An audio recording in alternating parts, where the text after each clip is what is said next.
Hi, this is Lisa, and I'm here to talk about why going back to school is so important for me right now.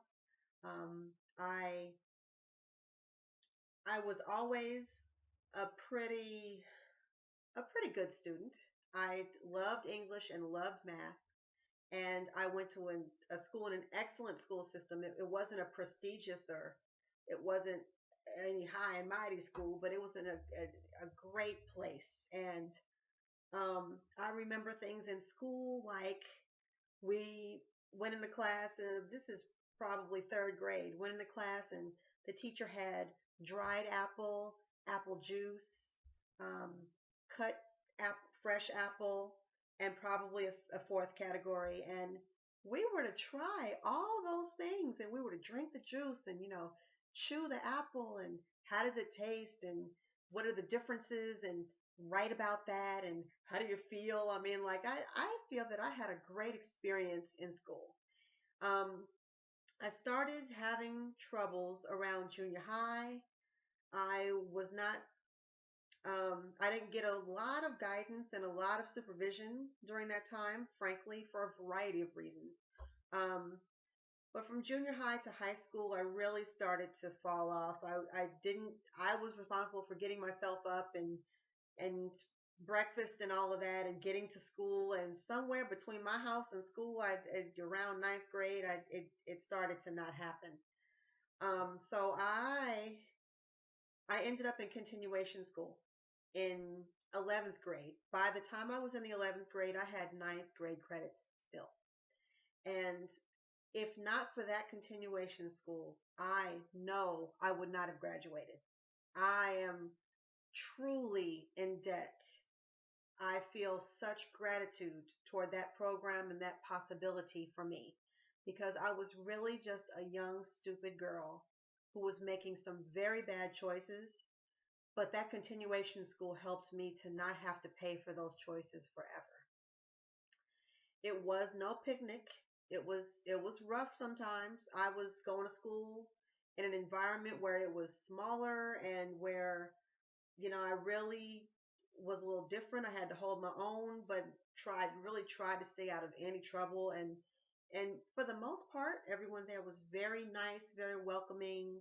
The students, I'll remember them forever. It was not a classic high school experience for me, and to this day, that I wish that I had had the homecoming games and a lot of that stuff. But I was able to get out of high school on time when I was supposed to. I have a diploma that doesn't say anything less than the name of the main high school in that place where I went, and I'm just so grateful. However, having said that, there are times when someone asks me where the Himalayas are, or when something in history comes up, or when I just feel like I rushed and I was so determined and I was so driven to get that diploma and to earn those credits. I took college classes. I did a lot of stuff, but I probably burned my brain out a little bit, and I don't remember a lot. There's a lot of history that I'm fuzzy on. There's there are just things that I feel like I kind of missed.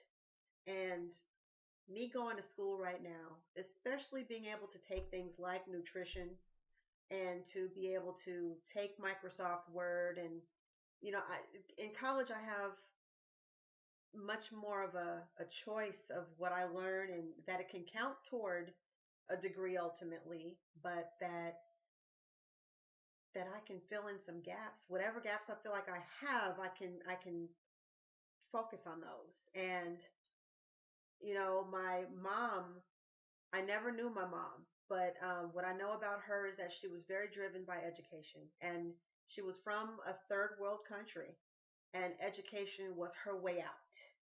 So while again, I don't feel that a person's value should be measured by their education, education certainly has value. Um, I don't know how far that I will go in school. I might stop at a certificate. I might stop at my AA degree, I also know I'm at a time in my life where there are many, many things that are very important to me, raising my children and keeping myself straight and things like that. And I know I'm not willing to let school get in the way of those things. So I definitely have a balancing act to do, but you know, going to school right now, I'm just so happy I have the chance to do that and that I can study alongside my kids while they're doing their homeschool assignments and I just feel like this is a second chance for me for to get some study habits under my belt to show them what study habits are. I was not a very I think I was repeating the cycle. I think that the lack of supervision and the lack of scholastic support that I feel that I had growing up for the reasons that I mentioned are so various. My kids don't have that situation. My kids don't have anywhere near the situation that I had growing up. But I was still repeating that cycle and it wasn't fair. So now I feel like we can all feel good about school and know that it's just something that you at least in their situation they're not out of high school they need to do that and it's really going to help them one day. My my love for English and math always helped me, and I think the fact that I stopped at a high school diploma, um, I think that that had its limitations for me. However, my love for English and math always supplemented, the fields that I found myself in. I could always write well and I could always figure things out well, and I think that that definitely helped me. So, when it comes to them, it's real hard to tell a child that math is going to help them one day, and they get tired of hearing that. But I'm just happy that I can be here to really just just be here with them, and they can see me with my book open, and it just feels awesome. So just wanted to share, and thank you again for watching.